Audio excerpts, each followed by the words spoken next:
kami sudah bersama-sama dengan seluruhnya kami yang dihimpun di dalam kumpulan ataupun persekutuan yang indah ini dari suara Injil di dalam penelaan Alkitab.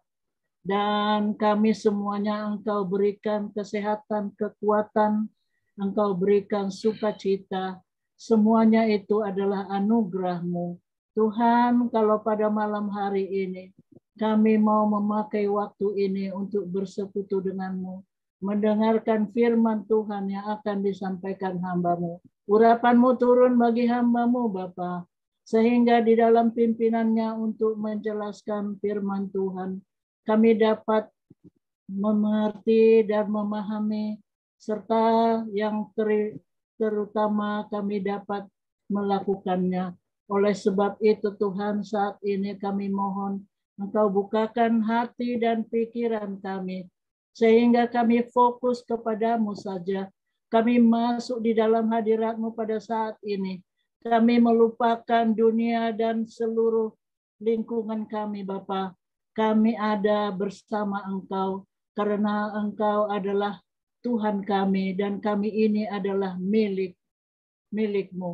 Oleh sebab itu, raihlah kami, Bapa, kami anak-anak-Mu yang setia dan mengikut Engkau, yang mendengarkan firman Tuhan setiap pagi untuk mengikut Engkau, Yesus. Engkau juga memberkati seluruhnya kami yang sudah hadir di beberapa tempat yang berjauhan satu sama lain. Engkau juga memberkati seluruh peralatan yang kami pergunakan, Bapak, dan juga jaringan semuanya, dan elektrik semuanya dapat berjalan dengan baik, sehingga diskusi kami di dalam kami semakin mengerti, menggali daripada kenikmatan dan sukacita di dalam firman Tuhan dapat kami rasakan, Bapa, karena Roh Kudus-Mu yang bersama dengan kami memimpin kami. Terima kasih Bapa di sorga. Kami juga mohon ampun akan segala dosa kesalahan kami. Sucikan kami dan layakkan kami semuanya. Terima kasih, inilah doa kami. Kami serahkan acara ini ke dalam pimpinan-Mu dalam Roh Kudus. Dalam nama Yesus kami berdoa dan mengucap syukur. Amin. Amin. Terima kasih, Nang. Ya, kita akan membaca firman Tuhan dari Matius 5 ayat 27 sampai 30. Ini dari Perjanjian Lama di Kitab Keluaran pasal 20 yang tercantum di dalam hukum Taurat, 10 hukum Taurat sebagai hukum yang ketujuh. Ya, kita sudah mendengarkan dan membahas sebagian tadi pagi dari suara Injil yang saya kirim, tetapi kita akan membahas lebih mendalam dan merefleksikannya. Dari Matius 5 ayat 27 sampai 30, mungkin kita bisa membaca dengan lambat dan jelas dari apa yang kelihatan di layar ya. Matius 5 ayat 27 sampai 30. Mari kita bersama membaca secara lambat dan jelas. Sama-sama.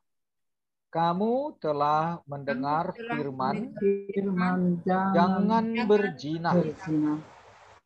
Tetapi aku berkata kepadamu, setiap orang yang memandang perempuan serta menginginkannya sudah berzina dengan dia di dalam hatinya. Maka jika matamu yang kanan menyesatkan engkau, cungkillah dan buanglah itu. Karena lebih baik bagimu jika satu dari anggota tubuhmu binasa daripada tubuhmu dengan utuh dicampakkan ke dalam neraka. Dan jika tangan yang kanan menyesatkan engkau, penggallah dan buanglah itu. Karena lebih baik bagimu jika satu dari anggota tubuhmu binasa daripada tubuhmu dengan utuh masuk ke neraka. Ya, Amang Inang, firman Tuhan ini sungguh sangat revolusioner dan radikal ya. Baiklah Amang Inang, kita sudah mendengar dari kitab Taurat, dari ke-10 hukum Taurat tentang hukum yang ke-7 jangan berzina. Nah, tetapi di dalam prakteknya bangsa Israel yang sangat paternalis, terutama dari para ahli Taurat dan orang-orang yang menguasai hukum Taurat, mereka justru menyalahgunakan hukum-hukum hanya untuk berpihak kepada laki-laki. Karena itu ketika ada kasus yang kita kenal ceritanya bagaimana seorang perempuan berzina yang kedapatan dibawa kepada Yesus dan mereka mau mengadili untuk melempar, merajam dengan batu ya sampai mati karena itu hukum Taurat yang mereka terapkan. Nah, jadi seolah-olah bahwa hanya si perempuan itu sajalah yang berzina. Nah, sementara tidak ada laki-lakinya. Nah, karena itu seperti kisah tersebut, ketika perempuan berzina itu diperhadapkan kepada Tuhan Yesus, katanya Yesus itu menulis-nulis di tanah ya. Nah, apa sebenarnya yang ditulis Yesus di tanah waktu itu? Nah, ini ada rahasianya. Nah, rupanya dari tafsiran seorang ahli perjanjian baru, Yesus menulis nama-nama laki-laki yang sudah memakai si perempuan itu. Nah, ketika itu Yesus mengatakan, ya siapa kamu yang tidak berdosa, silahkanlah kalian yang melempar duluan, kata Yesus. Setelah mereka perhatikan apa yang ditulis Yesus di tanah itu, nama-nama mereka, satu persatu mereka pergi. Ternyata rupanya mereka semua pemakai si perempuan pelacur itu. Nah, itu salah satu tafsir ya. Nah, artinya hukum yang diberlakukan di tengah-tengah agama Yahudi yang sudah berpihak kepada laki-laki, jadi justru menindas kaum perempuan dan merendahkan sangat luar biasa. Nah, jadi hukum yang seperti itu yang Tuhan Yesus lawan dengan apa yang dikatakan di Matius 5 yang kita baca ini tadi. Karena itu Yesus mengatakan kepada laki-laki ini, kamu telah mendengar firman jangan berzina. Tetapi aku berkata kepadamu, setiap orang yang memandang perempuan, nah tentu ini laki-laki toh, kepada laki-laki. Nah, Yesus dengan tidak langsung mengatakan bahwa berzina itu yang sering dilakukan adalah oleh laki-laki. Perempuan itu adalah korbannya. Perempuan itu hanya sebagai alat jinah dosa laki-laki itu. Nah, jadi Yesus sebenarnya ini dengan keras, sangat keras Yesus ini memukul kaum laki-laki. Nah, karena itu saudara-saudara Amang Inang, ya kita juga harus jujur kepada diri sendiri ya. Justru persoalan-persoalan yang seperti inilah sering menjadi batu sandungan bagi kita yang menyesatkan diri kita. Seringkali kita menuding kepada orang lain sebagai penyebab kita berdosa. Seringkali kita menyalahkan kepada pihak lain. Tetapi sesungguhnya kita sendirilah. Karena apa? Ya karena pikiran kita yang kotor. Pikiran kita yang berjinah. Sebelum kita melakukan jinah itu, ketika kita sudah punya keinginan, nah di dalam pikiran kita itu sebenarnya kita sudah berjinah. Nah jadi karena itu Yesus sebenarnya mau mengatakan, kuduskanlah pikiranmu lebih dahulu. Supaya apa yang engkau lihat jangan membuat kau berdosa. Nah, jadi sering kali kita hanya membersihkan penampilan, hanya kata-kata sehingga pikiran kita, ya siapa yang tahu, hanya kita dengan Tuhan yang tahu pikiran kita. Nah, Yesus mau supaya pikiran kita itu dikuduskan. Supaya dengan pikiran yang kudus itulah maka perilaku kita pun menjadi kudus dan tidak membuat batu sandungan kepada orang lain. Dan jangan akhirnya kita, ya seperti yang dicela oleh Yesus di sini ya, sebagai para ahli Taurat di sini. Ya, perempuan itu menjadi objek atau sasaran hanya sebagai pelengkap penderita, sementara laki-laki itu sudah melakukan segala macam kejahatan di dalam pikirannya, persoalan-persoalan seksual. Nah, karena itu Yesus mau supaya seperti yang dikatakan di ayat 29 dan 30 ini ya, jika matamu yang menyesatkan, jika tanganmu yang menyesatkan, penggallah, cungkillah, dan buanglah. Nah, kata-kata ini tentu bukan secara harfiah begitu saja ya, secara letter-let untuk dilakukan. Tidak, tetapi ini sebagai kritik yang sangat radikal, yang sangat spektakuler untuk mengatakan, jangan biarkan pikiranmu itu berdosa sehingga segala tubuhmu pun melakukannya. Atau sebaliknya, jangan kita tergoda karena pikiran kita sehingga kita membenarkan segala perilaku kita. Ya Amang Inang, ini sedikit menyinggung kepada agama tetangga kita lah ya. Yang dikisahkan di dalam ajaran mereka di sorga itu nanti, maaf ya, kerjanya laki-laki itu ya terus hubungan seksual dengan para bidadari, 72 bidadari katanya kan. Nah jadi kan hanya untuk kesenangan laki-laki. Nah justru ini sebenarnya yang dimaksudkan oleh Yesus, ke neraka lah orang seperti itu. Tidak mungkin ada di sorga seperti itu. Nah sedangkan di dunia saja Yesus sudah mengingatkan ya. Bagaimana mungkin di sorga ada perilaku yang seperti itu? Tidak mungkin. Nah karena itu bagaimana kita sebagai orang-orang yang sudah dikuduskan oleh darah Tuhan Yesus, supaya kita betul-betul dari hati pikiran kita dikuduskan, sehingga perilaku kita jangan jadi melakukan dosa. Nah Amang Inang, dengan demikian firman ini mau mengajak kepada kita supaya betul-betul hati dan pikiran kita itu sungguh dipenuhi oleh Roh Kudus, sehingga mata kita tidak membuat kita berdosa, pikiran kita tidak berbuat dosa, dan segala gerak-gerik tubuh kita bukan didorong oleh niat-niat nafsu dan keinginan-keinginan dosa. Nah, karena itu hanya dengan kuasa Roh Kudus, apabila Roh Kudus tinggal di dalam hati kita, maka kita akan bisa melihat betapapun ya, contohnya katakanlah kalau kita di apa ya, seperti di Kuta di Bali, melihat orang yang pakai bikini lah perempuan, yang nggak perlu kita harus birahi, tidak harus bernafsu di situ.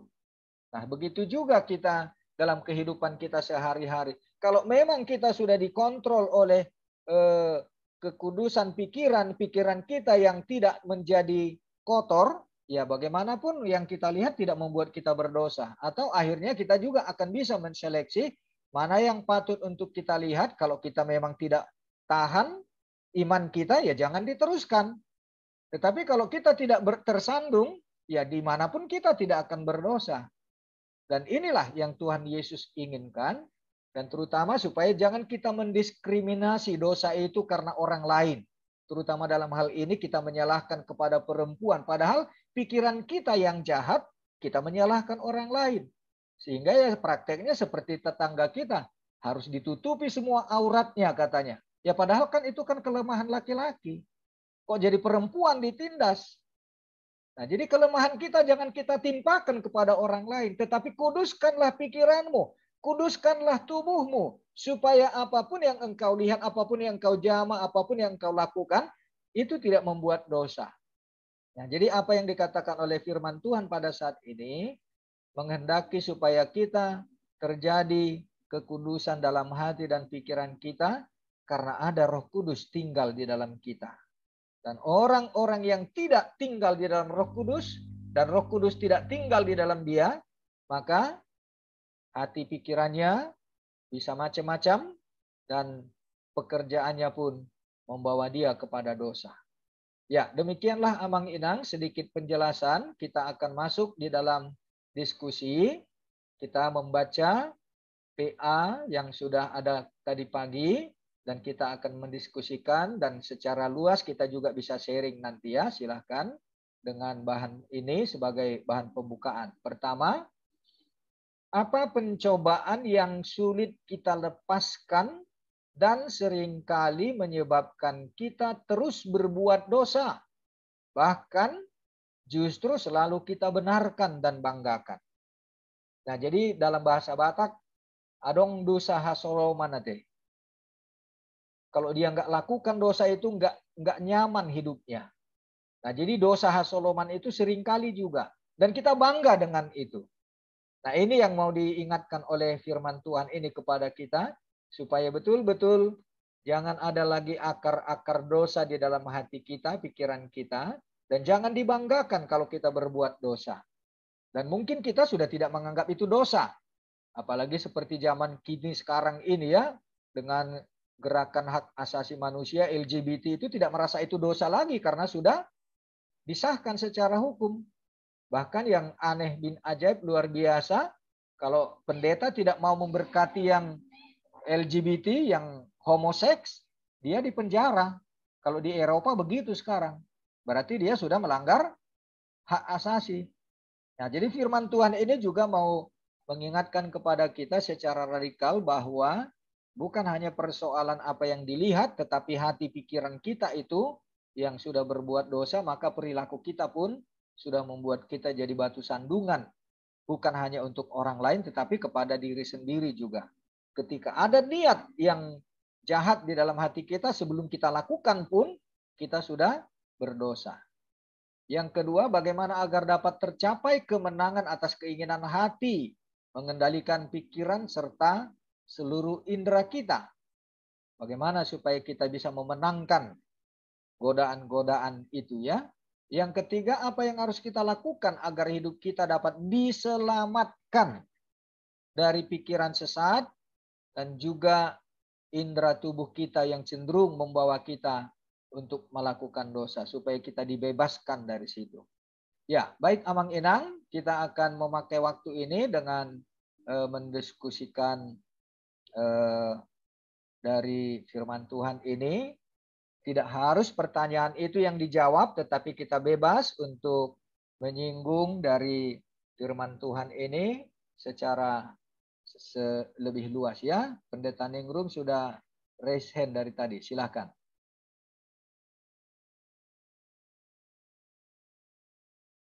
Ya, saya hanya yang menjawab pertanyaan nomor 2 dengan nomor 3, yaitu kalau menurut saya, bagi saya takut akan Tuhan. Kalau kita takut akan Tuhan, apapun pencobaan yang dosa yang kita lakukan, dosa yang akan kita lakukan itu tidak akan kita lakukan. Yang penting kita takut akan Tuhan. Kalau kita takut akan Tuhan, apapun itu tidak akan kita lakukan. Terima kasih.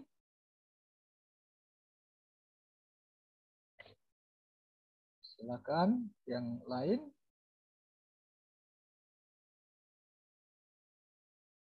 Bagaimana perilaku hukum yang terjadi di tengah-tengah kehidupan sosial dan agama kita?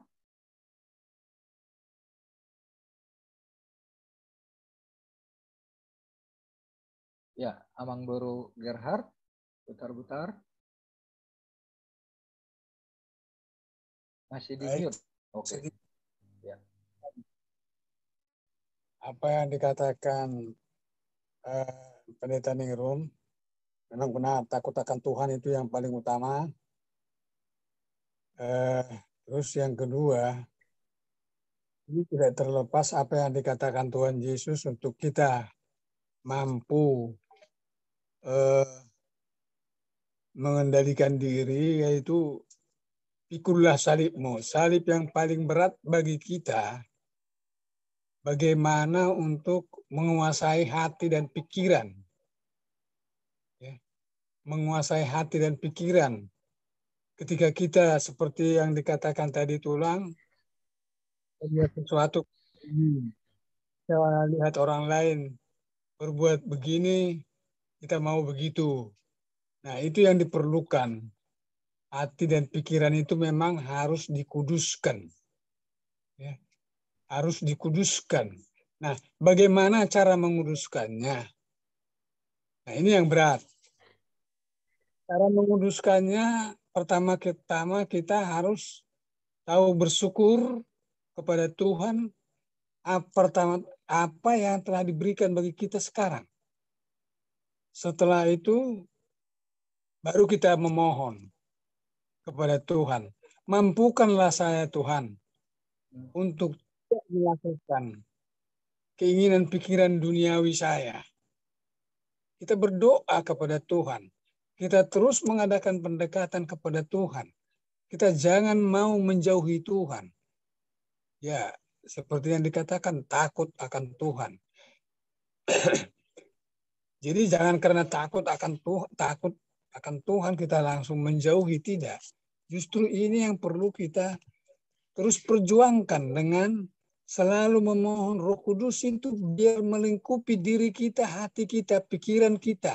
Apapun yang ada di dalam diri kita itu, biarlah selalu di bawah naungan Roh Kudus. Nah, ini yang kadang-kadang dan kelihatan sangat sulit. Itu yang selalu kita mengkritik orang mau, tapi kita tidak mau dikritik. Mengkritik orang mau, paling senang mengkritik orang. Itu yang paling utama di kemanusiaan kita. Itu yang paling utama menjadi salib kita. Kita mau mengkritik orang, tapi kita tidak mau dikritik. Nah, di sini tadi mungkin saya sudah bikin dari pertanyaan itu tadi. Yang pertama, ya penyesatan diri sendiri oleh pikiran, kan? Ya. Penyesatan diri sendiri oleh pikiran yang pertama itu tadi. Ya itulah tadi. Ini sebenarnya tergantung dan pikiran dan hati orang. Inilah yang perlu kita kendalikan. Marilah pikiran yang ada pada kita itu mengendalikan diri kita sendiri. Jangan mau menguasai orang lain. Tapi marilah kita mengendalikan diri. Dan bagaimana kita mengendalikan diri? Selalu kita bergantung kepada Tuhan. Takut akan Tuhan. Dan ketika ada sesuatu pencobaan yang datang kepada kita, pasti pencobaan itu ataupun itu harus kita ada. Dan itu memang terus akan ada sepanjang hidup kita. Yaitu pencobaan itu apa? Itulah tantangan salib yang harus kita pikul. Itulah tantangan salib yang harus kita pikul. Jadi lebih baguslah kita. Kuncinya di sini, apa yang dikatakan Tuhan Yesus. Keinginan untuk berzina. Karena melihat si anu cantik, dia mau itu. Dan itulah yang terjadi sekarang ini. Kita bisa lihat di sinetron punya istri, menceraikan, atau ada seorang tua yang mau anaknya jadi janda, ya toh, untuk keinginannya sendiri supaya dia diceraikan atau bagaimana. Ini juga bagi kita orang tua, bagaimana kita membimbing anak kita. Ya. Itu kunci yang paling utama supaya kita menguruskan hati dan pikiran kita. Itulah yang diinginkan oleh Tuhan Yesus Kristus seperti yang dijelaskan oleh Amang Pendeta tadi. Sudah jelas sebenarnya, tidak perlu. Nah, bagaimana kita untuk dapat melakukan itu? Itulah yang diperlukan. Satu, takut akan Tuhan. Dan terus kita mengadakan pendekatan kepada Tuhan. Minta kepada Tuhan. Karena apa yang ada pada diri kita, itu bukan karena kemampuan akal pikiran kita. Mungkin kita diberikan kepintaran atau keahlian. Ya, itu karena kuasa Tuhan. Dan ketika kita menolong seseorang, dikasih Tuhan, itu karena juga pemberian Tuhan. Tuhan melihat orang ini perlu dibantu. Oh, kau bantu ini. Digerakkan hati dan pikiran kita. Nah, itu yang diperlukan. Jadi untuk pendekatan diri kepada Tuhan dengan apa? Yang paling utama hanya adalah bersyukur dan berdoa kepada Tuhan. Itu yang kunci yang paling utama. Baik. Dan kehidupan kita di dunia ini adalah memuji dan memuliakan nama Tuhan. Kira-kira begitu saja yang bisa Baik. saya tambah. Ya, terima kasih. Silakan, siapa lagi? Ya, Inang Evi, silakan.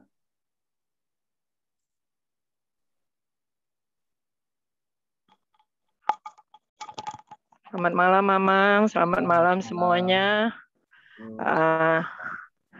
Ya, memang ini berat ya, Mamang ya. Apa renungan hari ini sebenarnya benar-benar menegur untuk keduniawian kita dalam pribadi kita sehari-hari gitu. Jadi memang betul-betul kita diminta adanya pembaharuan dan kekudusan pikiran gitu. Jadi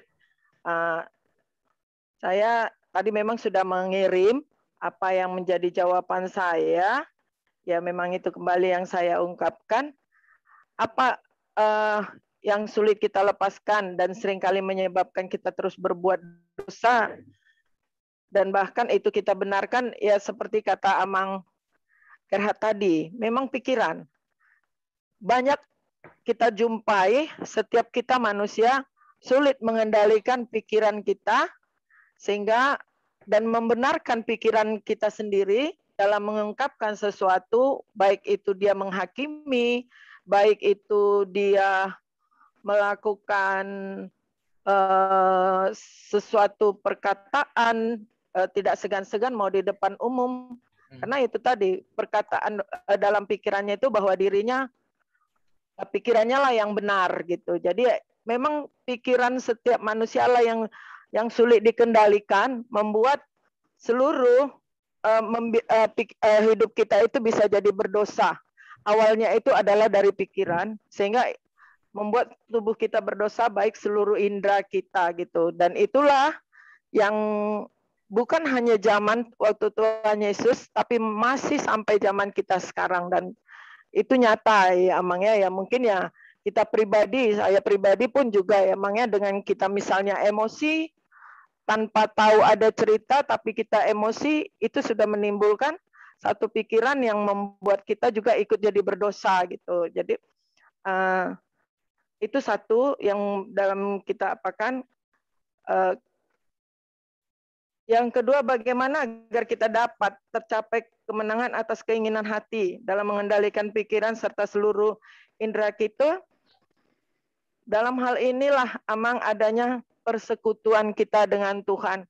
Bukan hanya sekedar bersekutu, tapi adanya persekutuan yang sejati ya Amang ya. Kesetiaan kita dan taat pada Tuhan. Sehingga kita mengenal akan suara roh dalam diri kita. Kita mengetahui tindakan yang akan kita lakukan itu akhirnya dalam pikiran kita itu kita bergerak ada kehati-hatian gitu Amang. Kalau kita adanya persekutuan dengan Tuhan yang taat, yang senantiasa selalu kita lakukan di dalam kehidupan kita. Tanpa persekutuan dengan Tuhan, saya bisa katakan pasti kedagingannya lebih menonjol. Kedagingannya itu pasti lebih menonjol dari pikiran dari apa yang sebenarnya dikehendakinya. Tapi kalau kita bersekutu dengan Tuhan, ada rasa untuk menahan diri. Ada kita takut melakukan hal-hal yang apa? Karena kita tahu dosa dan kita sudah membaca firman Tuhan. Jadi kita tahu dosa, itulah yang membuat kalau kita hidup di dalam persekutuan yang sejati dengan Tuhan. Itu yang apa? Dan bagaimana kita bisa melawan atau menolak, mematikan setiap pikiran sesat? Ya itu tadi kita bagaimana kita agar tubuh kita bisa diselamatkan dari pikiran sesat, kita harus bisa memang menolak. Menolak, mematikan setiap pikiran itu, ya itu tadi, kembali tadi, dengan adanya persekutuan dengan Tuhan, kita pasti bisa menolak dengan sendirinya. Dan kita mengetahui akan isi-isi firman Tuhan, dan saya bahwa hidup kita tidak kedagingan lagi, seperti yang tertulis dari Galatia 5 ayat 16 dan 17.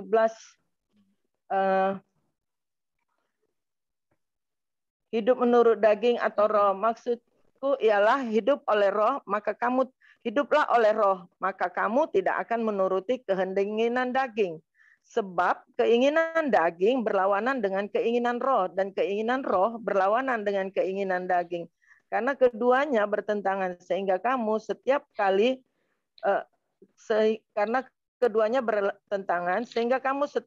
tidak melakukan apa yang kamu kehendaki. Nah, itulah ya Amang. Jadi adanya persekutuan sehingga kita mengerti akan firman Tuhan. Dan kalau kita ikut bersekutu dengan Tuhan, yaitu tadi keinginan daging tidak ada, maka kita akan tahu akan buah-buah roh gitu ya Mang ya. Nah, itu yang dari saya, kita tahu itu yang seperti buah-buah roh yang tertulis dalam Galatia 5 ayat 22 dan 23. Saya rasa itu sedikit dari saya yang bisa saya rincikan dari renungan kita pada hari ini, Amang. Selamat malam. Baik, terima kasih Nang. Amang Sintua Marwatal, silakan Amang.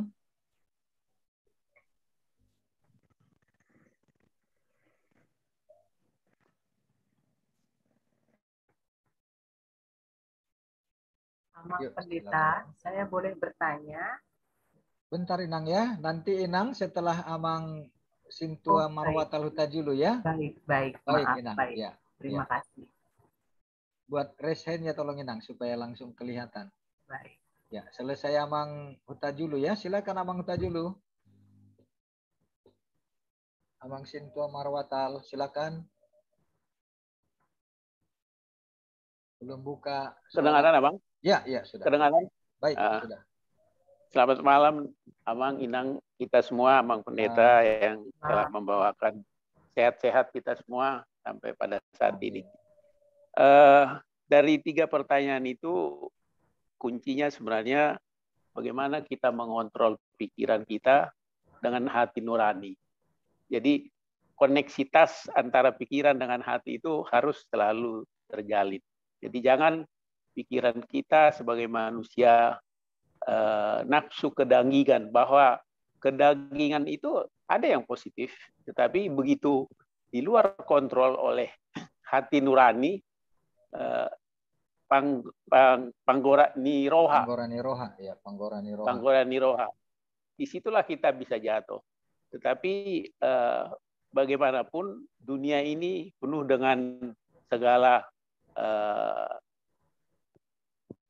sifat kelakuan yang dimiliki oleh manusia karena nafsu kedagingan tadi. Tetapi bila mana nafsu kedagingan itu dikontrol oleh panggora niroha ini, yakin saya tidak mungkin bisa saja tersandung, tetapi tidak sampai masuk ke lumpur dosa yang sangat dalam.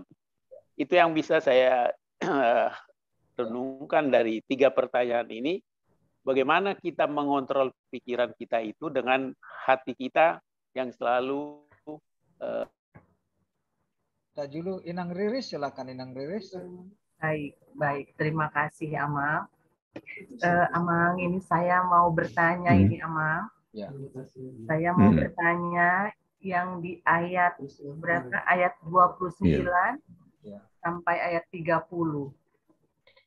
Ya. Boleh saya bacakan Amang? Ya, silakan Inang. Ya, saya bacakan. Maka jika matamu yang kanan menyesatkan engkau, cungkilah dan buanglah itu.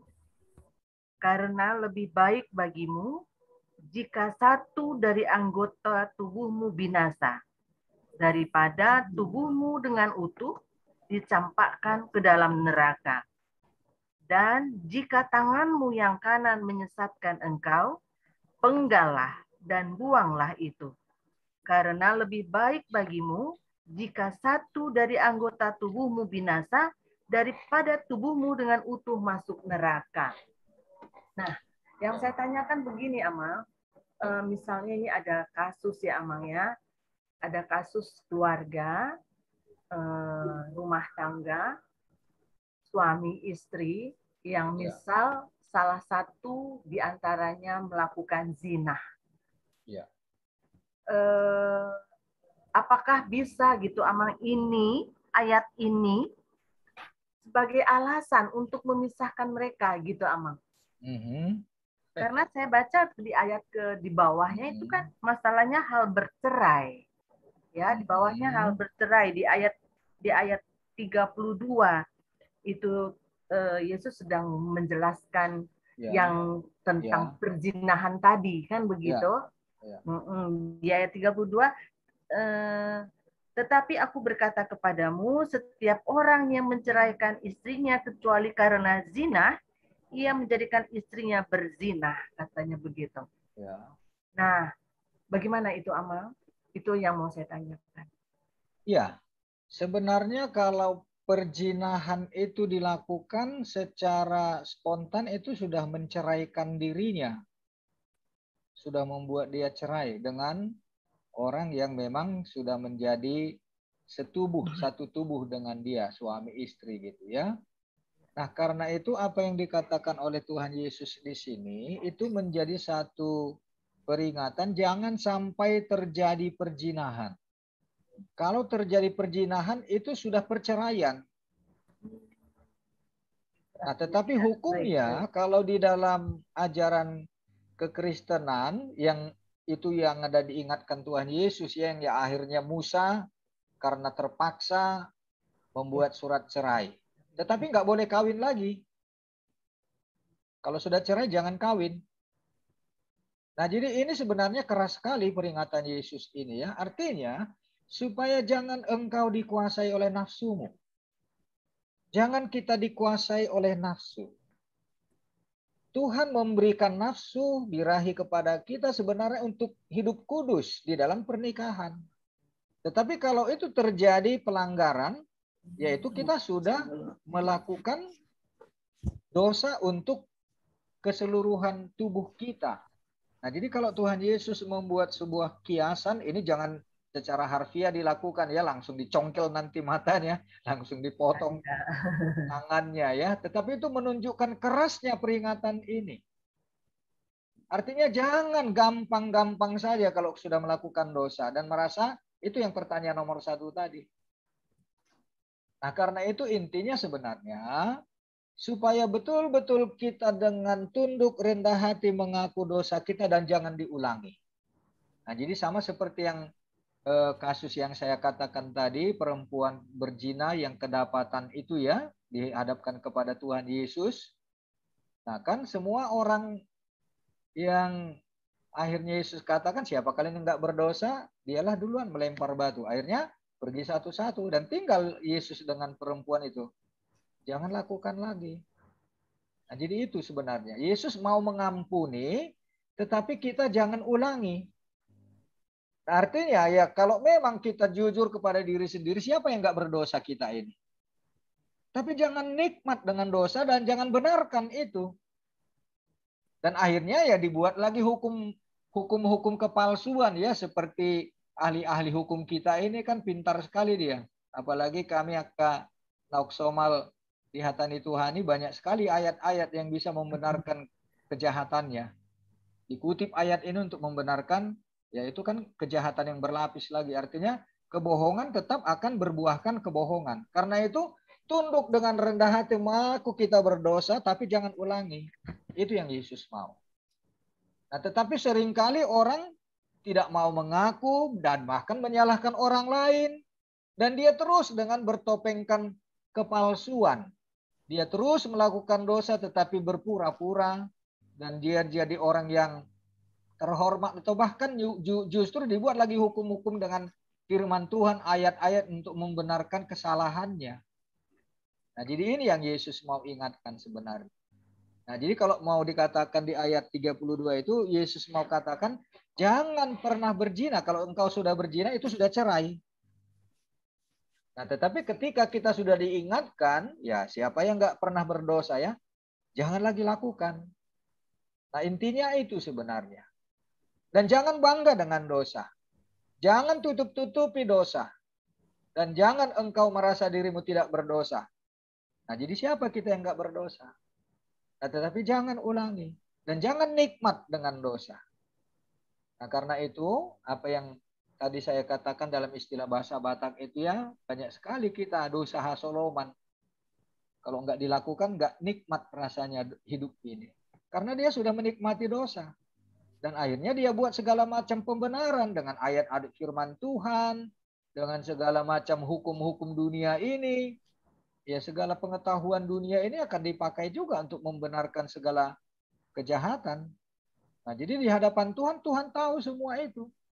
Ini yang harus dirubuhkan di hadapan Tuhan. Karena di hadapan Tuhan pasti kita orang berdosa, tetapi jangan nikmat dengan dosa sehingga kita melakukan kejahatan yang berlapis terus. Dosa akan berbuahkan dosa. Tetapi datanglah kepada Tuhan, mengakulah berdosa, tetapi jangan diulangi. Nah, apalagi ini persoalan-persoalan yang memang tidak dilihat oleh orang ya. Persoalan dosa seksual ini nggak harus kasat mata dilihat orang kita berzina, tetapi kita sendiri yang tahu kan bagaimana kita dalam perilaku kita dalam persoalan dosa perzinahan ini. Nah, karena itu Tuhan mau supaya jangan terus kita di dalam menutup-nutupi dosa sehingga kita tidak pernah merasa bersalah dan kita membenarkan kesalahan itu. Ya, itu Inang ya. Dari yang Inang tanya tadi. Ya, udah aku Abang Jarudin silakan. Oke, selamat malam. Mau nambahin dikit.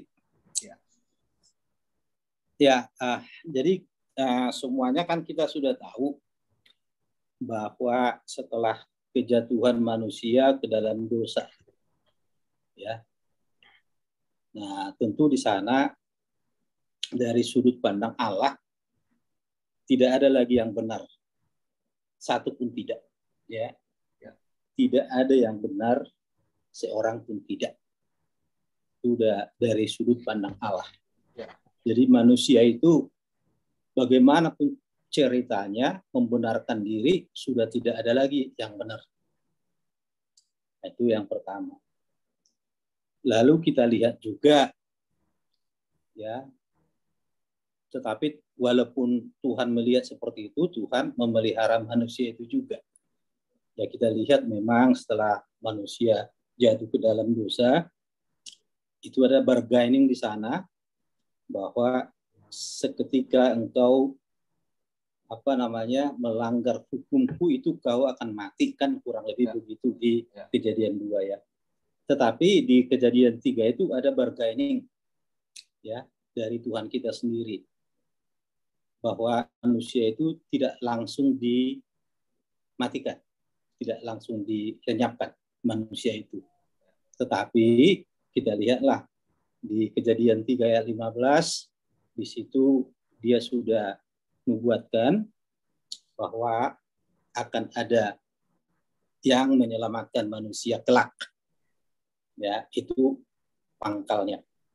Sehingga Allah juga memberikan suatu memilih dari mana datangnya ya si penyelamat itu. Karena memang kita sudah jelas yang itu dikatakan Kejadian 3 ayat 15 itu yang saya sangat suka ini.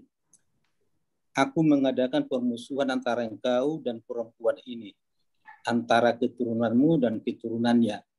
Keturunannya akan meremukkan kepalamu, dan engkau akan meremukkan tumitnya. Nah, ini adalah nubuatan tentang Yesus. Dan inilah yang semua nabi-nabi nubuatkan sampai kedatangannya dan kelahirannya di PB. Ya. Nah, dari situ kita lihat Maka dari sudut pandang Allah tadi yang kita katakan tidak ada lagi yang benar, bagaimana membenarkan ini? Ya, bagaimana supaya kita bisa dibenarkan kembali, bisa ini kembali. Nah, Tuhan telah membuat suatu peraturan-peraturan, ada Taurat. Nah, Taurat ini pun, Taurat yang ke-10, ternyata kita juga, manusia juga tidak mampu melakukan, karena para ahli Taurat itu membuat turunan dari Taurat itu, kalau nggak salah, menjadi 613 pasal katanya. Ya, di Yahudi. Nah, iya, orang Yahudi. Jadi, untuk berzina aja, seperti yang kita bicarakan saat ini, itu banyak pasal-pasalnya. Ya, tentu manusia itu bingung. Dan justru di dalam kebingungan masyarakat itu, jemaat itu, para hukum Taurat, ahli Taurat, ini mengambil suatu keuntungan pada zamannya. Ya. Nah, di situ pada zamannya. Jadi Taurat-Taurat itu yang 613 itu semua memang kalau kita lihat sangat bagus mereka lakukan itu. Ya. Tetapi itu antara mereka dengan Tuhan, tetapi antara sesama itu enggak pernah terjadi, itu masalahnya. Ya. Antara sesama tidak terjadi. Ya. Memang Yesus juga pernah puji sih orang Farisi ini. Yang dikatakan mungkin di ayat kita ini juga dikatakan, kalau ya artinya engkau tidak lebih benar dari, tidak lebih bagus dari para orang Farisi dan seterusnya. Saya kira mungkin ada itu di bacaan kita itu. Ya. Nah, itu di situ juga dikatakan, kalau nggak salah di ayat berapa, saya lupa itu ya.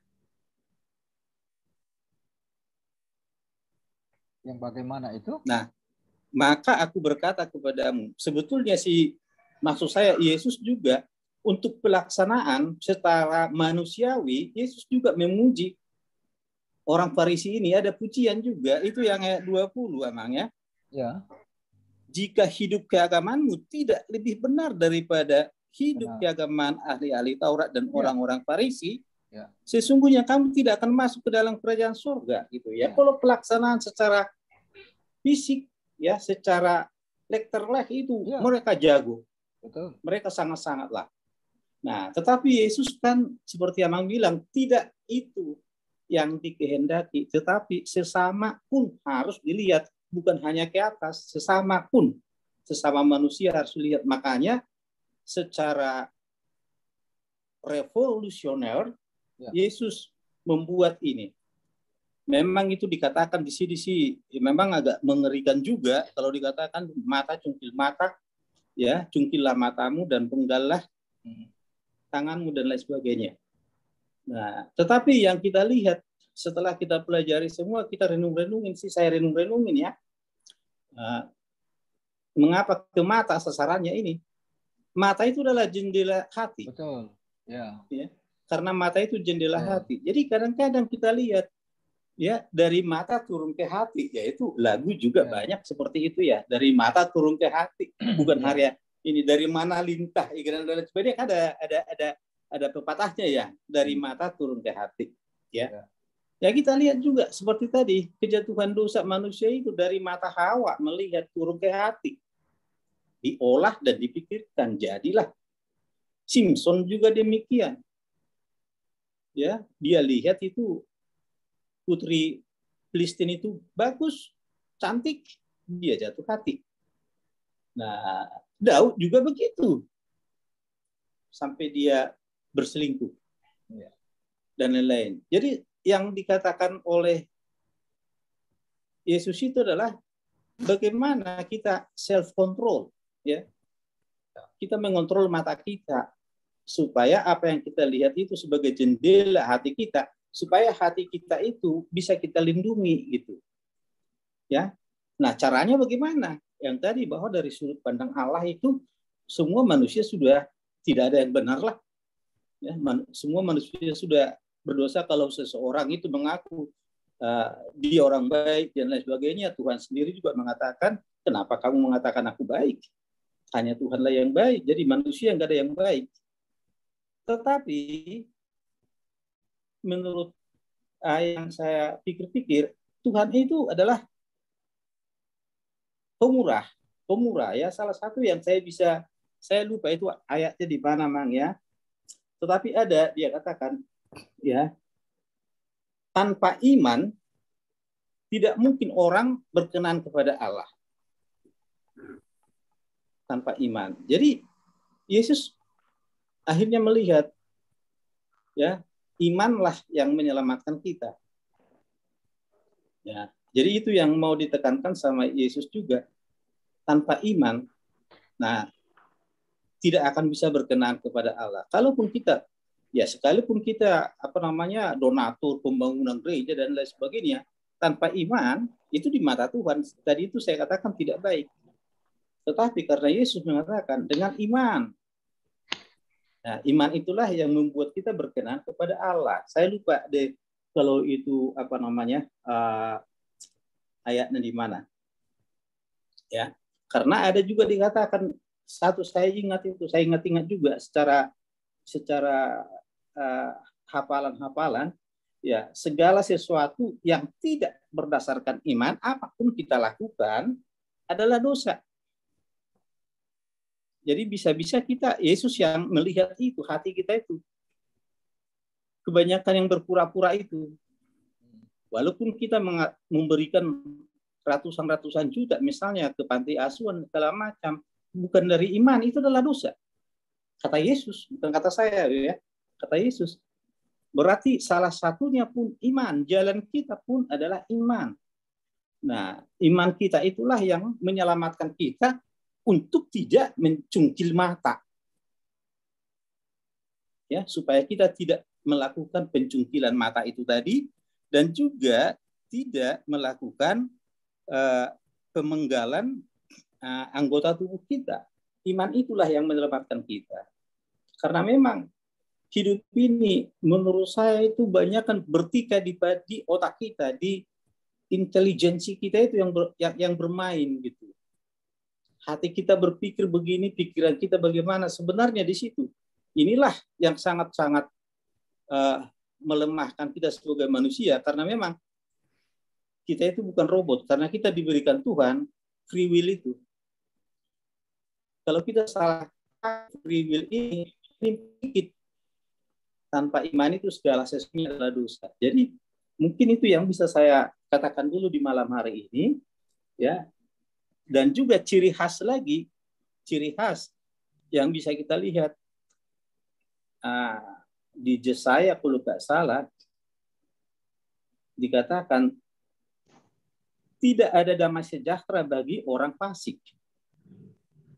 Ya, jadi itu tanda sebagai orang yang tidak beriman. Kalau memang dia tidak beriman, dia selalu gelisah. Ya, kegelisahan ini kan cenderung nanti dia akan bunuh diri malah. Bisa-bisa bunuh diri. Jangankan mencungkil mata, bunuh diri bisa. Ya. Nah, ini salah satu yang memang kita harus dalami. Ya, dan memang sangat sulit memang untuk melaksanakan itu, walaupun mungkin kita bisa baca sana sini, kita bisa, tetapi kita sendiri juga ya belum tentu bisa melakukan itu. Hanya harapan kita ya, kita minta Roh Kudus yang menuntun untuk bisa kita melakukan itu step by step sampai pada akhir nanti. Kurang lebih begitu, Amang. Terima kasih. Iya, baik, terima kasih Amang. Sebelum Amang Washington, tadi ada pertanyaan di chat room Amang Sintua Marwatal karena ada jaringan gangguan tadi ya. Mungkin Amang Marwatal boleh sampaikan ya sebelum Amang Washington ya. Amang Marwatal silakan. Masih mute, oke. Ya. Saya tergelit ya, saya cermati ayat 25 sama ayat 30 itu ada penekanan sisi mata kanan dan lengan kanan. Kira-kira apa ya tujuan natsi ini sebenarnya ada penekanan itu? Memang saya sudah cari beberapa referensi agak sulit. Apa karena ada right handed dari manusia ini kan 70%, 80% kan dia kanan, right handed. Hanya sekitar 30% dari penduduk dunia yang kidal. Kira-kira apa, Mang? Iya, mungkin secara praktisnya seperti itu ya. Tetapi di dalam pemahaman organ tubuh, mata dan tangan itulah yang paling aktif ya, yang paling sering digunakan. Dengan mata kita akan ya seperti bahasa Batak ini bagus sekali ya. Mata guru rohasisean ya. Jadi apa yang kita lihat itu akan berpengaruh kepada pikiran kita. Nah, karena itu bagaimana menertibkan mata ya memang harus pikiran yang harus dikendalikan. Nah, jadi karena itu kalau dikatakan Yesus di sini sebagai contoh mata dan tangan, karena itu organ yang paling aktif yang sering kita gunakan ya. Kalau sisinya Bang gimana? Sisinya, sisi kanan kan ada penekanan. Ya, kanan itu juga menjadi menunjukkan yang power, yang lebih power ya. Powernya itu di kanan dia. Nah, jadi kalau dikatakan Yesus mata kanan dan tangan kanan, tangan kanan itu sesuatu yang paling vital, yang lebih vital, yang sering kita manfaatkan gitu. Artinya disitulah kekuatan kita. Nah, jadi jangan digunakan itu untuk sesuatu yang membuat kita cemar. Jangan kekuatan kita itu membuat kita cemar gitulah ya. Potensi-potensi sumber daya yang diberikan Tuhan kepada kita, jangan itu digunakan untuk mencemarkan diri kita, tubuh kita dan orang lain. Ya. Silahkan Amang Washington. Ya, selamat malam, Mang. Ya, selamat malam. Selamat malam untuk Inang juga di sini semuanya.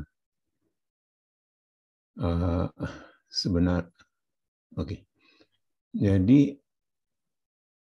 penekanan di ayat ini sehubungan dengan keinginan seksual, zina, dan memang ini tantangan yang paling berat bagi laki-laki memang yang tadi difokuskan, yang memang ini yang selalu dilakukan pelanggaran oleh keinginan kedagingan para lelaki.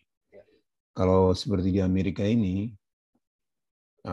wanita berpakaian minim, seksi itu nggak terlalu berpengaruh apa-apa gitu. Di jalanan, bahkan kalau di Las Vegas, kami pernah ke sana malam-malam, di jalanan itu wanita udah hampir telanjang gitu, tapi orang lewat begitu aja, nggak berpengaruh karena di sini orang nggak terlalu peduli dengan itu. Jadi seolah-olah nggak ada menimbulkan rangsangan terhadap yang lain. Tapi dia bebas mau menunjukkan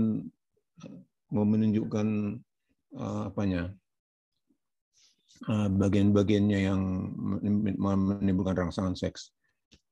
Dan ini buat kita ya, kebetulan peserta kita ini udah orang tua semuanya. Mungkin terhadap rangsangan seks sudah tidak terlalu berpengaruh. Ya. Tapi kalau kita ingat-ingat masa kita muda dulu, tentu itu sangat menjadi suatu beban yang paling berat.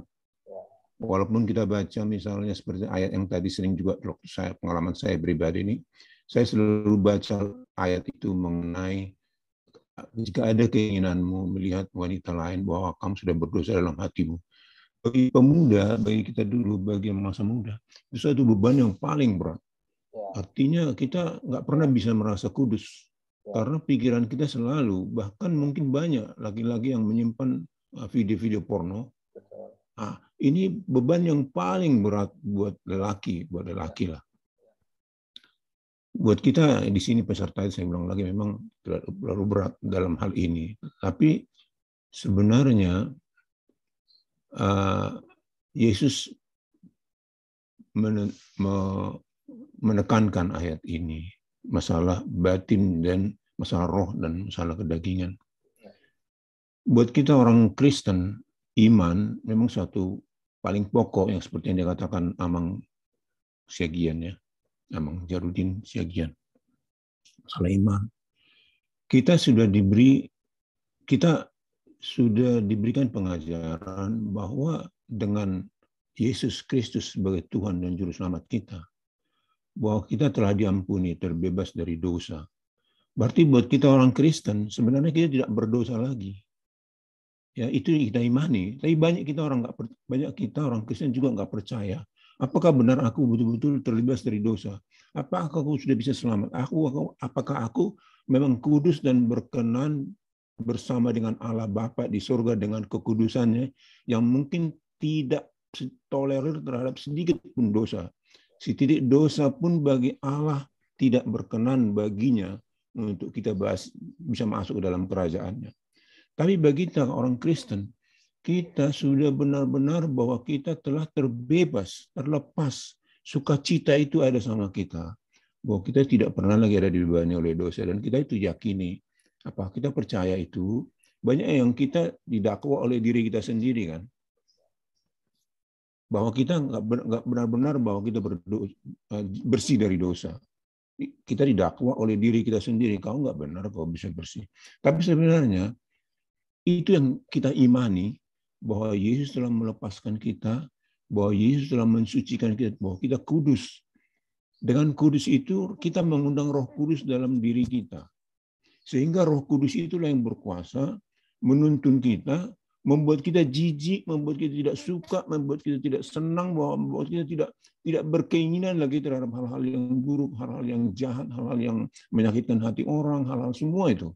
Walaupun terkadang kita tidak sadari bahwa kita bisa melakukan itu atau karena menghadapi masalah di dalam kehidupan kita, kita bisa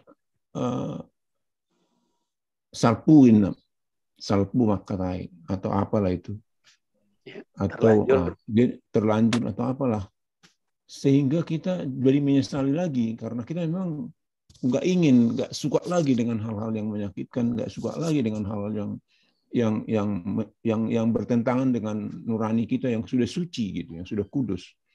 Jadi yang buat kita yang sudah usia lanjut, memang godaan masalah seksual itu sudah pertama nggak terlalu, memang tetap ada,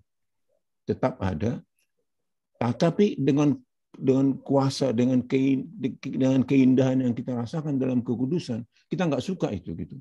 Bahkan kita menghindar dari segala sesuatu yang menyerang terutama di internet, di mana-mana itu di berita, walaupun berita-berita Kristen itemnya, tapi orang masukkan aja seperti gambar-gambar yang merangsang di situ. Tapi kita nggak suka lagi itu, bukan karena dari segi keinginan tubuh kita, tapi dari segi bahwa Roh Kudus yang ada di dalam diri kita yang diberikan oleh Tuhan itu membuat kita nggak suka lagi itu, nggak senang, nggak gemar, bahwa kita merasa terganggu dengan itu. Nah, itu. Jadi kalau dengan alam pikiran tadi kita jaga, itu nggak mampu kita.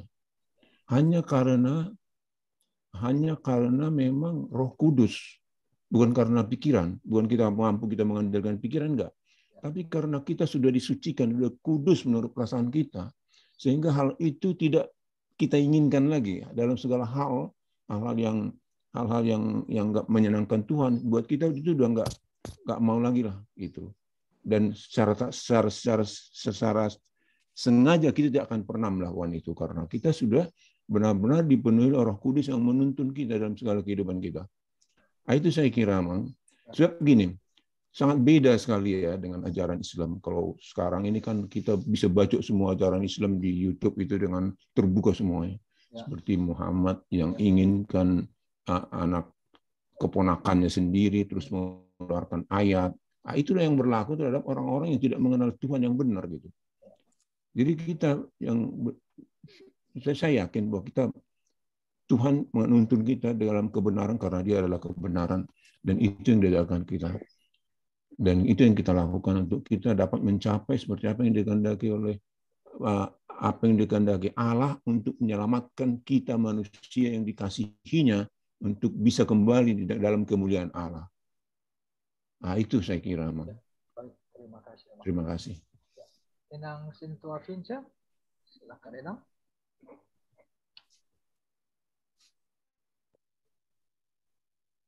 Dibuka mute-nya dulu, Enang. Mute-nya dibuka dulu, Enang. Belum kedengaran. Ya, ya. Shalom. Halo. Ya, sudah.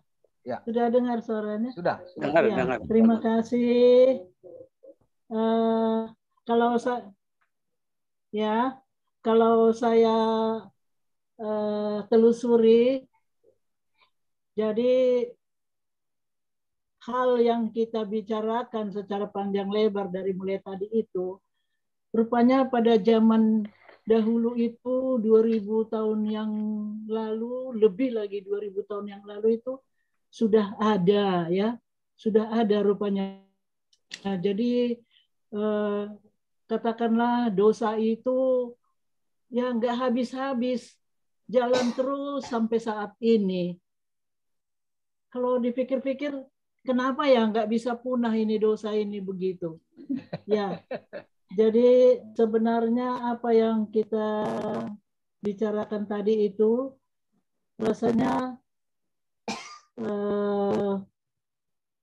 seperti ada 3 pertanyaan di sini, semuanya menyangkut kepada yang pertama itu pencobaan yang sulit dilepaskan, berarti ada kebiasaan-kebiasaan buruk kita yang kita tahu bahwa itu sudah bertentangan dengan firman Tuhan, tapi kita pertahankan, kita sembunyikan. Jadi selalu ada dosa yang tersembunyi. Itulah yang merupakan suatu pencobaan yang sulit dilepaskan.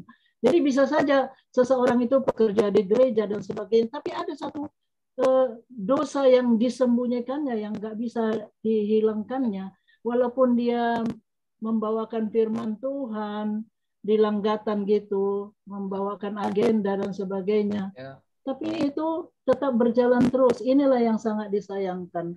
Jadi artinya sebaiknya dengan semakin canggihnya zaman ini, semakin berkembang, dari mulai zaman Yesus sampai sekarang ini sudah banyak kita menerima firman Tuhan, sudah banyak kita mendengarkan, gampang kita bisa mencari, ada apa saja yang mau kita cari itu bisa kita temukan tentang firman Tuhan, nggak seperti zaman dulu lagi.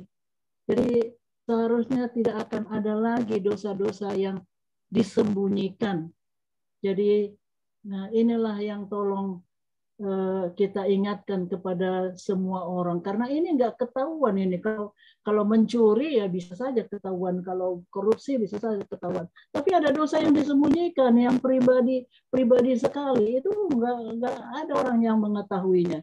Itu janganlah, kita lepaskanlah itu. Dan pertanyaan berikutnya, mana supaya kita mencapai kemenangan? Di awal tadi memang sudah banyak yang membicarakan ini, membawakannya di diskusi kita ini. Memang takut Tuhan dan iman dan mematikan kedagingan. Memang itulah semuanya. Kita lakukanlah itu secara serius dan sungguh-sungguh. Jadi apa yang harus kita lakukan supaya kita bisa diselamatkan dari pikiran-pikiran sesat? Itu juga jawabannya semuanya. Jadi satu-satunya adalah memang harus firman Tuhan yang mengatakan bunuhlah, matikanlah kedagingan itu. Itu memang itu satu resep yang jitu sekali. Jadi akhirnya seperti yang dikatakan sama Washington tadi, akhirnya kita nggak ada lagi berkeinginan sesuatu, mau memiliki sesuatu, mau menjadi seperti si anu, mau menjadi orang lain hebat, kita juga mau hebat. Itu nggak ada lagi. Kitalah berurusan dengan Tuhan kita yang kita percayai, yang selalu akan memberikan kita petunjuknya, pimpinannya, dan sebagainya. Jadi hidup kita bukan ya seperti yang dikatakan Rasul Paulus itu, hidupku bukan aku lagi. Jadi aku itu sudah kita salibkan, kedagingan kita itu sudah kita salibkan. Apalagi dalam Kristen kita kan dibaptis itu artinya sudah dikuburkan, kedagingan kita itu sudah dikuburkan bersama Yesus. Jadi kita sudah menjadi satu manusia yang baru, manusia yang bukan seperti yang lalu lagi. Jadi seperti saya sendiri, heran sekali saya kalau pernah akhirnya saya akan menyampaikan sesuatu pengalaman saya di kantor atau di mana saja, sering kita dengar orang berbisik-bisik, si anu itu begini loh, si anu itu begini loh. Loh, masa iya? Padahal ada suaminya. Kita bilang seperti itu kan. Jadi ku bilang gini sama teman, apalagi lah aku ya. Aku nggak punya suami, apalagi lah aku. Mungkin macam-macam lah orang menduga sama aku. Enggak Lena, kalau ibu kan enggak lah, seperti itu mereka bilang. Ya kenapa? Memang nggak menjadi heran sekali kita. Ada suaminya tapi masih mencari yang nggak tahulah apa maksudnya. Saya pun nggak bisa memperpanjang saya karena saya nggak ngerti. Tapi yang ngerti saya menyampaikan kesaksian saya ini. Dulu suami saya meninggal tahun 83, terus saya pulanglah dari Papua ke Pematang Siantar. Jadi anak-anak saya masih kecil. Jadi anak saya yang nomor 3 bernama Paul, dialah laki-laki yang paling besar. Inilah yang sangat ditunggu-tunggu suami saya dan sangat dimanjakan. Saat itu dia berumur 4 tahun. 4 tahun usianya kami pulang dari Papua. Jadi waktu dia masuk di kelas 2 SD, dia jatuh sakit. Jadi sakitnya itu terus dia pingsan, terus ini hitam semuanya, wajahnya hitam dan sebagainya, terus tidak sadarkan diri. Seperti itulah kejadian. Jadi sakitnya dia itu berlanjut terus sampai dia kelas 3 SMA. Saya hitung-hitung semuanya ada 10 tahun. Jadi ngeri sekali hidup saya. Jadi memang dari masalah itu Tuhan membentuk saya seperti bisa menjadi seperti sekarang ini adalah karena proses daripada Tuhan sendiri. 10 tahun itu saya mundar-mandir ke rumah sakit. Sebentar-sebentar sudah saya larikan, nggak melihat jam, nggak melihat waktu, nggak melihat situasi. Kadang-kadang saya angkat, masukkan ke mobil, saya bawa ke rumah sakit, saya setir sendiri, saya bawa ke rumah sakit dan sebagainya. Nah, seperti itu. Tapi begitu pun malah ada orang yang menanya, nyeletuk gitu, ya, Ibu kok mobilmu kelihatan di rumah sakit, ngapain di situ malam? Sudah itu kadang-kadang saya pagi subuh harus pulang, anak saya ini sudah dimandikan pagi-pagi jam 5 sudah bangun, sudah mandikan, kasih sarapan. Saya lari pulang untuk mengantar kakak-kakaknya ke sekolah. Jadi aku lari. Jadi di tengah jalan ada orang melihat dan mengatakan gini dengan jarinya. Saya juga nggak ngerti, tapi berurai air mata saya. Dia nggak tahu bagaimana perjuangan saya. Jadi seperti itulah terjadi sampai 10 tahun. Mungkin di antara kita yang hadir ini belum pernah ada yang mengalami suatu proses yang dilakukan yang terjadi dalam hidupnya selama 10 tahun. Bukan hal yang gampang, hal yang memang nyawa, masalah nyawa. Jadi kadang-kadang yang saya angkat dia, saya gendong, dia sudah bertumbuh tambah besar, sudah lebih besar dari badan saya. Saya kira dia masih anak kecil saja.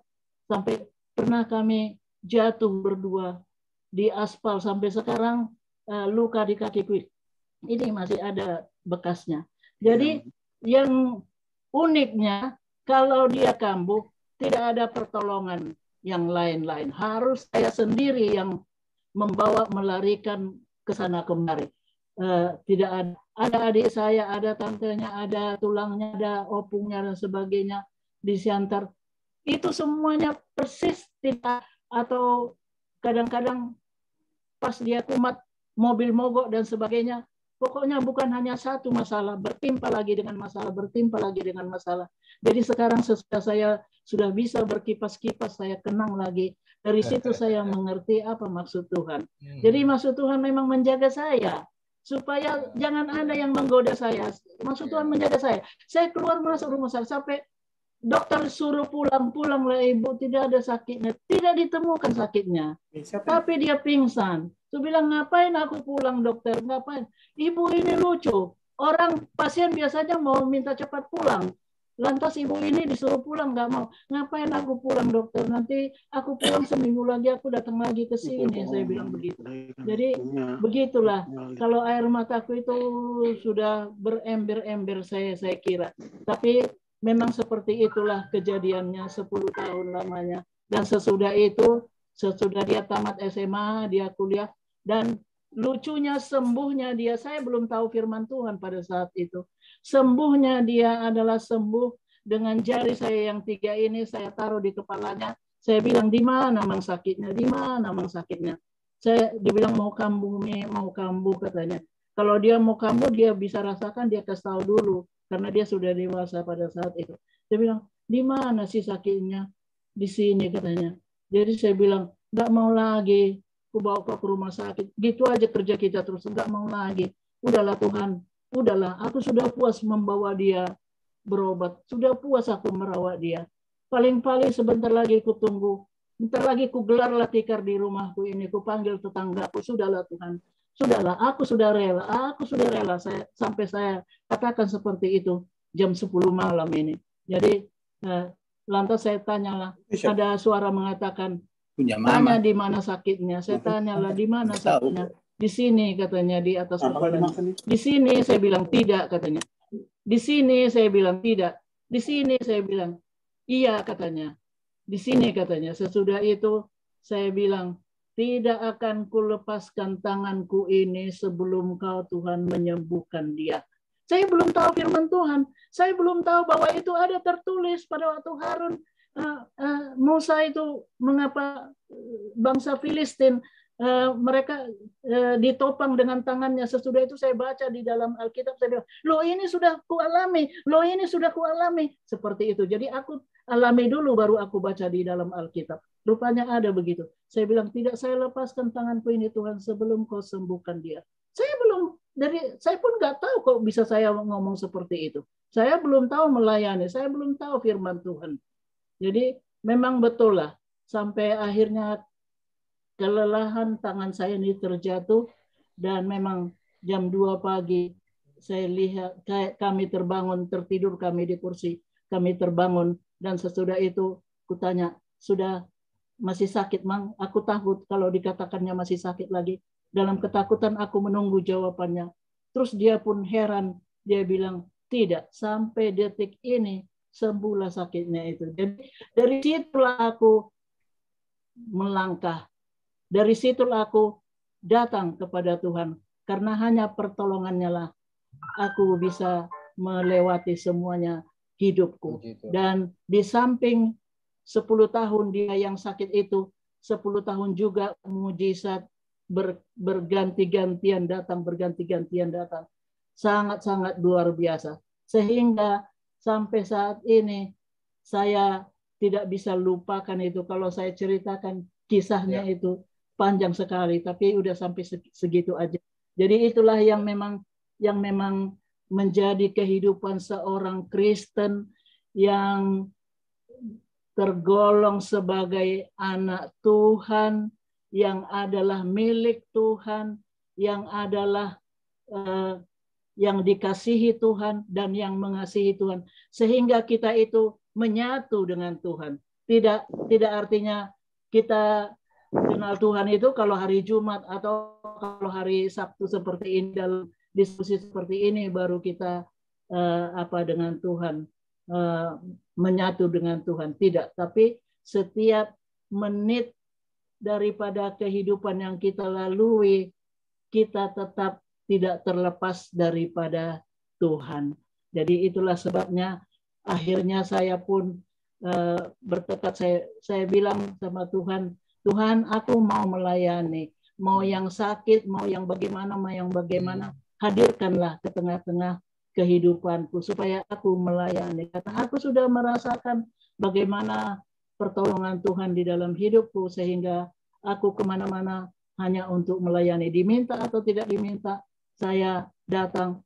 Ya, kalau saya juga mau bersaksi, selama pandemi ini sudah ada kira-kira berapa puluh orang ya yang saya doakan tidak diminta. Ada yang sudah di ruang ICU dan semuanya sembuh mereka. Jadi sungguh luar biasa. Memang kalau ada kerinduan kita, maunya seperti itulah kehidupan daripada orang yang sudah diselamatkan. Artinya di Filipi 4 dikatakan, kerjakanlah keselamatanmu. Jadi apa yang harus kita lakukan adalah mengerjakan keselamatan itu. Enggak macam-macam lagi, enggak seperti apa yang kita bahas dalam hal ini. Jadi itulah yang menjadi perhatian kita. Jadi kalau bisa kita buatlah satu komitmen bahwa kita cobalah kita menelusuri siapapun itu. Pokoknya kalau kita bersama Tuhan, pasti Roh Kudus akan pimpin kita untuk kita bisa bertemu dengan seseorang, karena di dalam Tuhan tidak ada secara kebetulan. Bertemu dengan seseorang ataupun keluarga ataupun siapapun itu, apakah itu lewat WA, apakah itu lewat telepon atau apa. Jadi artinya kita kita telusuri kehidupannya, dan supaya bagaimana kehidupannya dia itu serupa dengan kehidupan yang saya rasakan, seperti itu. Jadi itulah yang saya rindukan, artinya melayanilah kita semuanya. Jadi jangan kita hanya tinggal diam saja, artinya tidak berbuat sesuatu. Melayanilah kita. Kita telepon seseorang, kita apa? Sehat doho among, sehat doho inong. Masalahmu songon-songon. Oh songonon deh, songonon. Nang mabiar ho, unang. Pokoknya porsia. Ale sebelum didokoko na Yesus Tuhan naung menyelamat toko, tidak kututup telepon ini. Sampai ada pernah satu orang begitu, tidak kututup telepon ini sebelum kau nyatakan bahwa kau sangat mengasihi Yesus dan kau mau datang kepada Yesus. Akhirnya lama-lama dia bilang, olo ropia utu Yesus di dokon songone, barulah kumatikan teleponnya. Jadi itulah satu cara-cara kita, sehingga kalau kita seperti itu, kita akan dibekali Tuhan, kita akan diberikannya hikmatnya, sehingga apa yang kita sampaikan itu bukan dari kata-kata kita sendiri, memang akan terjadi hal seperti itu. Jadi pekalah kita dan maulah kita melayani, marilah kita mengerjakan keselamatan kita. Amin. Tuhan Yesus memberkati. Puji Tuhan, luar biasa. Nah, terima kasih. Nah, Amang Guru Gerhard, ada lagi, silakan. Jadi seperti apa yang tadi Opung Sarah kah? Yang ini barusan, saya juga pernah mengalami hal-hal yang memang ketika kita menyerahkan, bergantung kepada Tuhan, Tuhan tidak pernah membiarkan kita untuk tidak bisa menyelesaikan masalah atau tidak dapat menyelesaikan masalah. Yang saya alami, ini orangnya masih hidup dan sekarang ada tetap sama saya. Ini Pendeta Ningrum ini, pada waktu umur 1,5 tahun, pernah 31 hari tidak sadarkan diri. Mata tinggal terbuka saja selama 31 hari. Tidak kedip. Ya, kita sudah takut semuanya. Dokter sudah berusaha semaksimal mungkin di rumah sakit, di ICU anak-anak. Selama 31 hari. Habis 31 batang, es batang 1 meter panjangnya itu, dan alkohol dari semua ruangan di rumah sakit, habis untuk mengompres badannya ini supaya jangan naik suhunya melebihi 41,75 derajat Celcius. Terakhir dokter bilang, satu tim dokter dibuat oleh kepala rumah sakit 6 orang untuk mengawasi dia ini, mengambil kesimpulan setelah hari ke-31 dia opname, akan disuntikkan dengan satu obat yang namanya Cantrix antibiotik. Jadi saya bilang boleh saja, tetapi saya mohon diberi waktu dulu kami untuk berdoa kepada Tuhan. Karena tiada yang dapat kita lakukan kalau Tuhan tidak berkenan. Ya silakan. Saya panggillah tulangnya. Beliau sudah almarhum sekarang karena tulangnya kandung persis waktu itu lagi di Bandung. Saya panggillah tulangnya dengan tulangnya. Saya bawa ke rumah sakit, saya panggil ke rumah sakit untuk berdoa. Yang saya minta jangan kesembuhan. Saya bilang di dalam doa jangan diminta kesembuhan bagi Bere kalian dan anak saya ini. Tetapi apa maunya Tuhan, biarlah itu yang terjadi. Karena kita tidak boleh memaksa Tuhan untuk minta kesembuhan. Saya bilang, menangislah mereka. Kenapa permintaan begitu? Karena kita sudah berusaha. Karena kita sebagai manusia tidak punya hak apa-apa di dalam hidup ini. Saya bilang sama Lai dan Inang Bau ini, ya sudah, jadi jangan diminta kesembuhan. Tapi apa maunya Tuhan, itulah yang dilakukan. Hanya satu permintaan saya. Hanya satu permintaan saya. Ketika dia dewasa nanti, jangan dia menjadi beban bagi orang lain. Karena menurut pemahaman saya, apa yang dideritanya ini akan membuat dia cacat gitu. Menurut perhitungan saya sebagai manusia. Apa yang dialaminya sekarang ini akan membuat dia cacat kelak. Ya, tapi puji Tuhan, memang secara fisik dia kelihatan sekarang juga memang tidak sempurna. Tetapi apa yang saya minta diberikan oleh Tuhan. Waktu itu, begitu saya minta, saya bilang begitu, selesai berdoa, disuntikkanlah ini obat Kantex. Setelah setengah jam disuntikkan, baru lihat dia, saya perhatikan terus, tidak lepas mata saya. Saya perhatikan terus, apa maumu Tuhan, lakukanlah. Mulailah dia berkedip. Setelah dia berkedip, mulailah goyang kepalanya ini. Melihat ke kanan dan melihat ke kiri. Begitu langsung dia panggil, Bapa, ya Tuhan, terpujilah Engkau. Itulah perkataan saya dengan mamanya pada saat itu, dengan semua orang yang ada di sana. Apa yang kehendakmu, lakukanlah Tuhan. Dan memang apa yang itu jadi setelah demikian mungkin masih ada 1 bulan lagi di rumah sakit. Ada banyak cara Tuhan untuk memberikan kesembuhan bagi dia. Namun demikian, bukan hanya itu saja yang dideritanya. Sampai umur dia 19 tahun, keluar masuk rumah sakit terus. Tetapi Tuhan terus menjaga dia. Dan saat ini dia menjadi seorang pendeta, walaupun hanya pendeta pelayanan umum. Dan bekerja sebagai pegawai negeri. Itu semua bukan karena kemampuan akal dan pikiran kami. Tetapi apa yang saya mohon kepada Tuhan pada saat dia dalam keadaan kritis, Tuhan telah lakukan. Itulah yang sebagai kesaksian bagi saya. Makanya kalau sekarang ini, kalau saya ada saudara-saudara saya yang sakit, kalau memang mereka mau sambil berdoa, ada hal-hal yang dititipkan oleh orang tua seperti ramuan tadi yang saya berikan sama tulang. Itu selalu saya berikan kepada saudara-saudara saya sambil berdoa supaya mereka juga disembuhkan oleh Tuhan. Kalau ada yang sampai muntah darah dengan perut, ada yang sampai patah tangannya, ada yang sampai pendarahan di otak, ya Tuhan selalu menolong saya untuk bisa memberikan mereka pertolongan. Kalau memang tidak akan mungkin saya menolong mereka, selalu ada yang meninggal, ya ada yang jauh gitu, kira-kira begitu.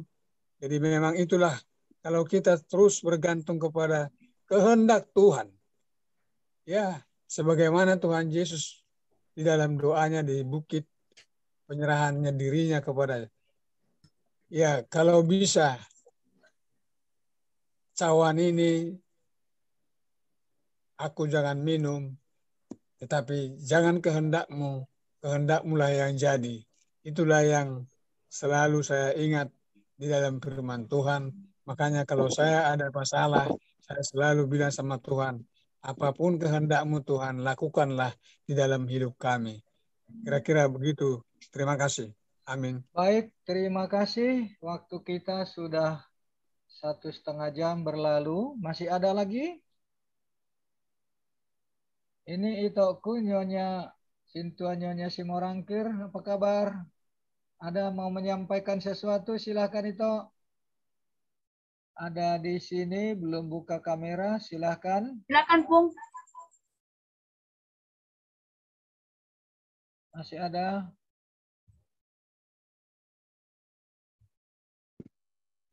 Ramli Median, Ibu Royda Siombing. Orang. Iya, Ramli silakan. Median Siombing. Orang sob. Iya. Silakan Itoku, Nyonya. Oh iya. Orang silakan. kita sudah. Oras. Jadi aku menyimak dari tadi sudah akan mengalihkan pendapat, pengembangan dan pertanyaan. Banyak masukan yang saya dapat, Opung. Ya. Banyak masukan yang saya dapat. Cuman aku menjawab pertanyaan PA kita itu, saya pikir begini, Opung ya. Memang apa yang kita baca di dalam firman Tuhan itu, itulah yang senantiasa harus kita ikuti. Lakukan, renungkan di dalam kehidupan kita. Untuk apa yang kita bisa menjauhkan diri dari segala godaan-godaan iblis. Dari segala godaan-godaan dunia. Juga dari godaan diri kita sendiri. Nah, satu hal yang selalu kadang-kadang, karena di dalam pikiran kita selalu ada dua suara. Apakah engkau mengikuti suara A atau suara B? Nah, jadi seperti itu. Kalau kita mengikuti senantiasa suara Roh Kudus, kita pasti mampu mengalahkan suara-suara roh dunia ini. Jadi baiklah kita mengandalkan suara Roh Kudus. Pangiroma di perbadian nasihat Tuhan Yesus sendiri, supaya tetap engkau bisa terpelihara untuk tidak melakukan selain dari keinginan Roh Kudus. Itu yang di kesimpulan aku begitu Opung. Jadi memang harus senantiasa di dalam pimpinan Roh Kudus kita supaya bisa mengalahkan segala keinginan-keinginan dunia, dosa-dosa selain dari firman Tuhan, dari keinginan Tuhan di dalam kehidupan. Itulah yang aku dapat malam hari. Memang sungguh sangat memberkati aku sendiri. Masukan-masukan dari Inang Amang yang tadi, apalagi Amang Washington tadi, Inang Situa terakhir, banyak jadi yang mengatakan imanmu menyelamatkan engkau. Jadi selalu iman kita yang harus menyelamatkan kita. Dituntun oleh Roh Kudus yang diberikan di dalam hati kita masing-masing. Ido rasautik sianawa pung moliate horas madi kita. Moliate itu. Ya, Ibu Roida, ada yang mau disampaikan? Silakan. Masih mute suaranya. Boleh dibuka dulu. Belum keluar suaranya. Keluar, kayak tadi juga itu. Okay. Seperti tadi. Ya. Silakan.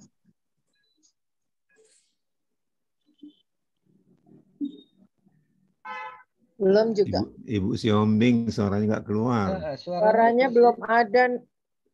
Itu di setelannya, di sound itu masih ada dalamnya sistem iya. setelan mikrofonnya.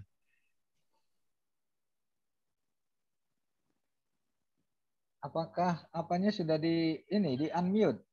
Sudah di unmute itu. Sudah di unmute ya? Sudah di unmute.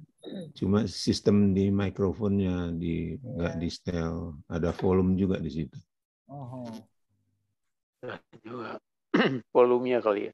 Volumenya. Volume Jadi kalau di sound itu diklik lagi, nanti keluar setelannya di sound. Odo tabu na mulo upung-upung nang matu amar medsos ate. Luar biasa. 20 tahun. Itu sudah. Memperlambat kepikunan namang. Oh no. Luar biasa memang. Dibuka dulu Bersyukurlah.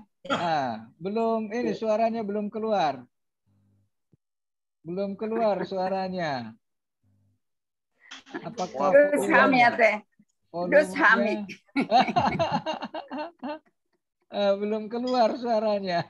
Belum ada Kak, belum. Ya kasih sama Amang Ramli aja dulu, Amang Siombing tadi kan minta itu. Oke, sambil kita menunggu Amang Ramli tadi, silakan Amang. Oh ini Amang Ramli Siombing. Silakan Amang. Horas kita salutna. Pendatang baru do peibannya. Iya, sudah do kita pendatang baru. Salah ada perjuloon, mananginangi menjadi rohanya. Jalahu bereng. Karena pelapan dia hira audo generasi no poso iso kuida. Umur 60 tahun do biau, 60 do biau. Jadi poso do biau Amang, poso do biau. Poso do biau pak angko mak pedit tong istimewa mah jadi. Khusus dong gomak pedit tah. Jadi pinatadaw jo diri tah asabuno to. Jadi haun margowar Ramli Media Shopping inata buruaruan. Kami tinggal di Tangerang. Di Tangerang do kami. 5 anak, 2 tetangga kita. 2 pinang muli tulu pahopu. 5 anak. Jadi amak marumur mau 20 tulu tahun naing. Jadi sian nak perkarejuan ma pensiun, ma purna bakti ima. Ima sumang kebaran. Mau lihat ma di tasalutna. Sarupai ta tulai shopping. Na poso ni lansia hita. Lansia na poso. Di tetangga hita. Itu bereng iso ni tok kubur shopping itu. Iya, silakan Ibu. Silakan. Sudah Ibu. Oke. Sudah bisa suaranya. Bisa udah suaranya? Udah? Sudah bagus. Oke ya. Iya, Horas Amang ya untuk kita semua ya. Saya juga sama dengan Ito saya juga pendatang baru. Baru kali ini Amang, saya mengikuti ini. Saya ya, melihat-lihat aja dulu lah. Untuk itu Eda aku itu, Eda Pince, kenal nggak sama saya? Iya. Pince kenal. Saya Nyonya Uta Barat. Perjalanan Sipiro, Eda. Si mute Ibu Pince. Jalan Cipirok. Iya, Jalan Cipirok ya. Oke lah ya. Jalan Cipirok. Iya. Iya kah? Iya, Mang. Di mana tinggal? Loh, saya permennya di Medan. Saya di Medan. Tapi Itoknya udah meninggal 2 tahun yang lalu. Yang sama Timbul kan? Iya, benar. Iya, Eda. Timbul ya? Iya, Dak. Iya sekelasku dulu itu, satu kelas kami. Iya. Oh, sehat ya. Sehat. Oke, Iya. Jadi, terima kasih lah. Aku tadi nggak kenal loh. Iya, kita kayaknya udah berapa kali kita ketemu di Zoom kalau acara hari Senin ya, Eda. Aku sulit kali mengenal orang. Oke, iya Dak. Iyalah, saya lebih muda kayaknya memang. Jadi harus yang lebih muda mengenal yang tua. Iya, hadirlah terus biar ketemu kita di sini. Iya, Dak. Terima kasih ya, puji Tuhan ya. Jadi saya dapat undangan nih kebetulan Pendeta Bernard teman saya satu sekolah dulu. Jadi kita suka di invite ya, tapi baru kali ini saya bisa bergabung. Jadi terima kasih lah untuk semuanya. Saya sudah banyak mendengar ya. Jadi pada hari ini kayaknya untuk kali ini saya mendengar aja dulu, nanti mungkin tapi semuanya sudah memberkati saya khususnya ya. Bagaimana sebenarnya hidup ini gitu dia. Apalagi di hari-hari yang sudah memasuki lansia ya. Tinggal dan supaya hidup ini untuk menjadi berkat buat orang-orang di sekitar kita, begitu juga untuk hitung-hitungan dunia mungkin paling lama 10 tahun lagi lah gitu ya kan. Jadi yang kita harus memanfaatkanlah waktu yang ada. Tuhan Yesus memberkati. Terima kasih atas pertemuan kita hari ini. Mau lihat ya, Mang? Ya, terima kasih. Hadir terus ya. Iya, puji Tuhan, Eda. Iya, iya.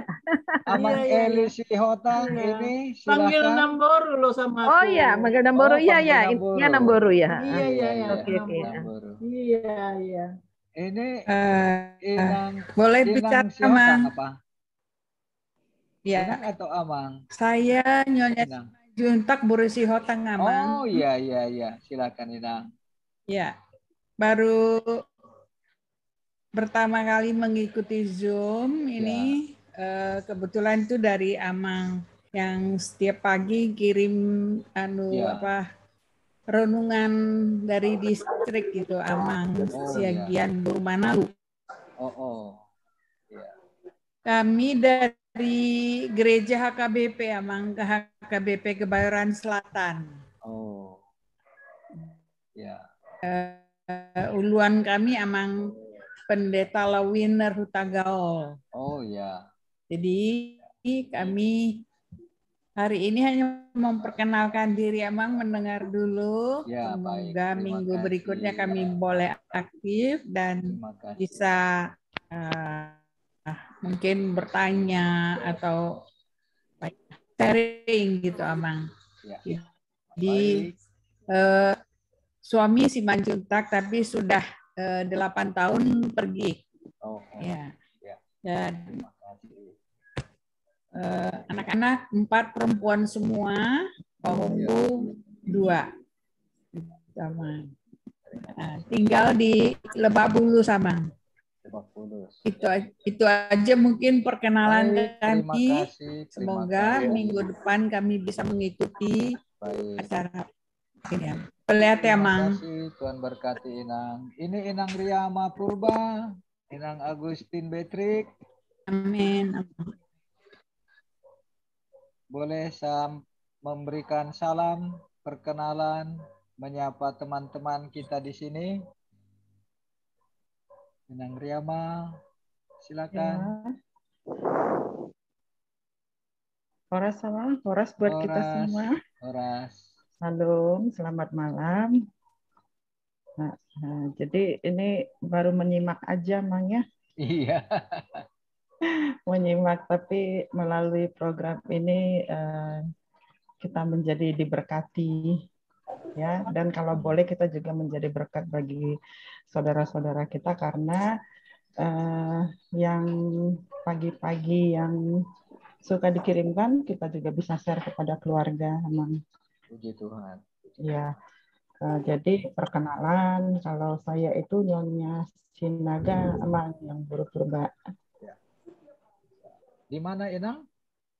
Saya itu Nyonya Sinaga Buru Purba. Di mana tinggalnya? Tinggalnya di Bekasi, Amang. Oh iya, Bekasi. Ya. Terima kasih Inang. Baik, terima kasih. Ini Inang Agustin Betrix. Inang Agustin. Opung Devita Pakpahan, ada mau disampaikan? Oke, baiklah Amang Inang. Kalau tidak ada lagi dari Amang Inang, dari semua diskusi kita itu, kita kembali kepada topik utama bahwa hukum yang diberikan Tuhan kepada manusia itu tidak diskriminatif.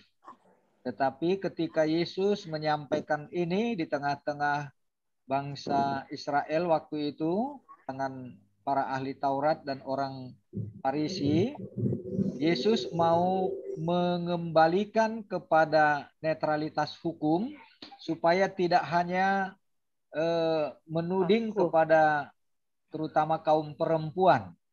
Nah, karena itu ketika ayat yang kita baca ini tadi yang dicontohkan kepada setiap orang yang memandang perempuan tentu itu kepada laki-laki.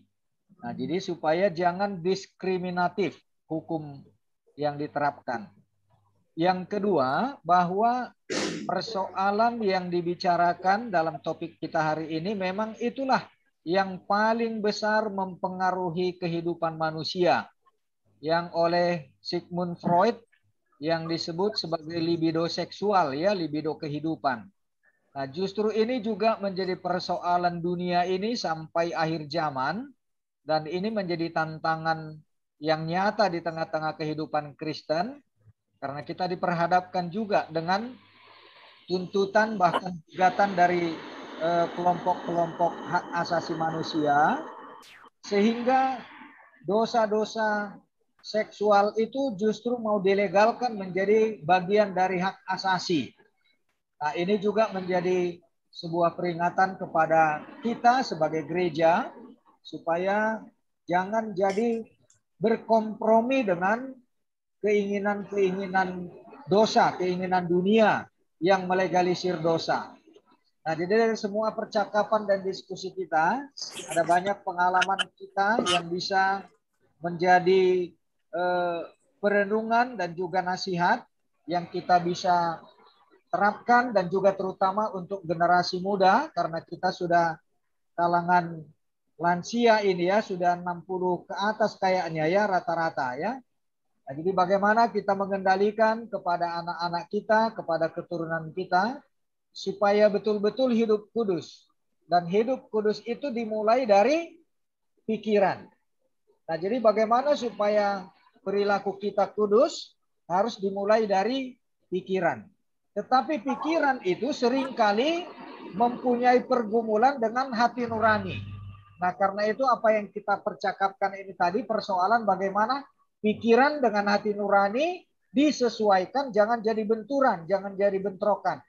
Karena seringkali hati kita tahu apa yang baik, apa yang jahat, tetapi pikiran kita mau liar, mau terlalu bebas berpikir, dan akhirnya bertindak sesuai dengan pikiran tanpa lagi mendengarkan hati nurani. Nah, sementara Tuhan sudah memberikan hukumnya itu di dalam Roh Kudus yang sudah dibuat di dalam hati kita sebagai loh untuk hukumnya, bukan lagi di atas loh batu, tetapi di atas loh hati kita. Nah, karena itu maka firman Tuhan pada saat ini mau mengajak kepada kita, kembalilah kepada hati nurani, karena di dalam hati nurani kita itulah Allah berbicara, Allah menuliskan hukumnya, dan Allah mengingatkan kita setiap saat. Nah, karena itu ketika hati nurani kita mengingatkan kita, pikiran kita mau liar, mau berbuat sesuatu, atau mau bebas sebebas-bebasnya, pikiran ini tidak bisa terkendali kalau hati nurani kita tidak didengarkan. Nah, karena itu bagaimana pikiran kita itu supaya tunduk kepada hati nurani, inilah kiranya yang menjadi inti dari kesimpulan dari percakapan kita, diskusi kita. Semoga kita juga dipenuhi oleh Roh Kudus, sehingga hati nurani kita itu berdamai dengan pikiran kita, dan perilaku kita juga dituntun, dikuasai oleh pikiran yang sudah dikuduskan, yang sudah dikuasai oleh Roh Kudus.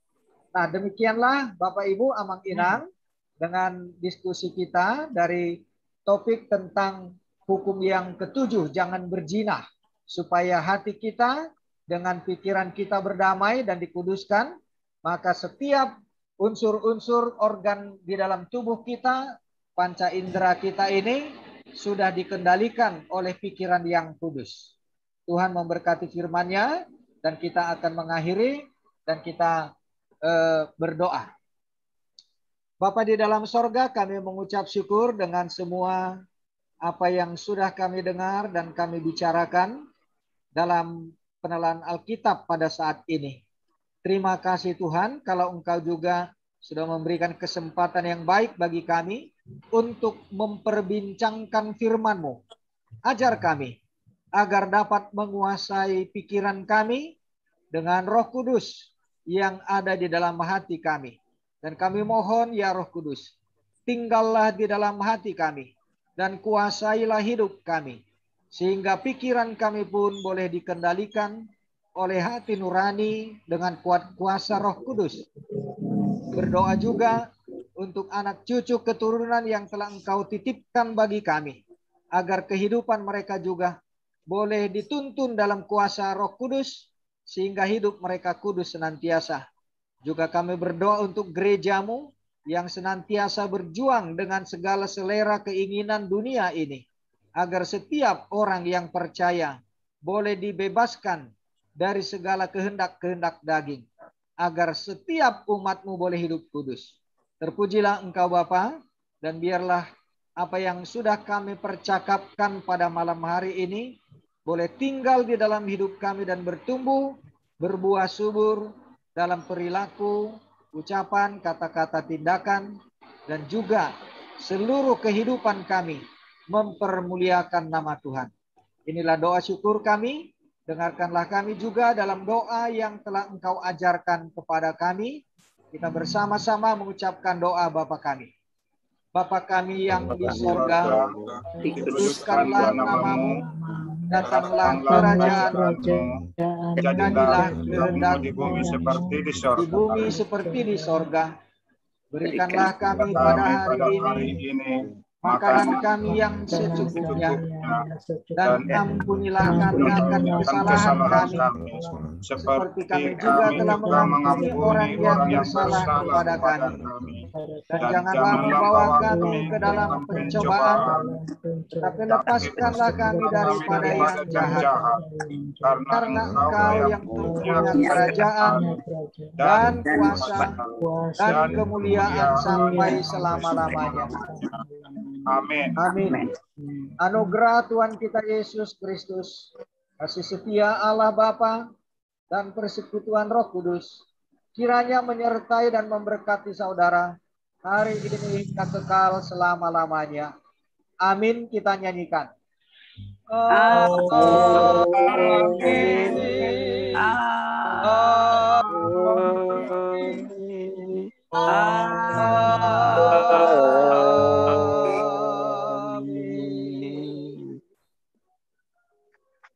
Terima kasih Amang Inang, selamat malam. Kita sudah memakai waktu selamat malam. Ya, luar biasa. 2 jam dengan diskusi kita, dan kita juga akan lanjutkan besok dengan acara doa syafaat ya. Karena itu bagi yang masih ingin untuk didoakan, silahkan mengirimkan kepada saya untuk dimasukkan dalam daftar doa. Ya, sebelum kita berpisah, ada masih yang mau menyampaikan salam, silakan. Inang Pinca, kemudian Pendeta Ningrum. Salam. Itu yang tadi itu, Mang. Ya? Halo, itu resan yang tadi belum terhapus. Oh, ya. Halo, Kak Roida. Belum Kak Roida. Iya, di lawyer aja. Oh, di layar. Halo Ibu Roida, ini ada sapaan dari adik kelas kita, Evi. Iya, adik Kak Ida almarhum, Kak. Kawan kakak. Aku adiknya. Orang pendidikan. Belum dipakai headset, belum dengar dia. Udah kedengaran.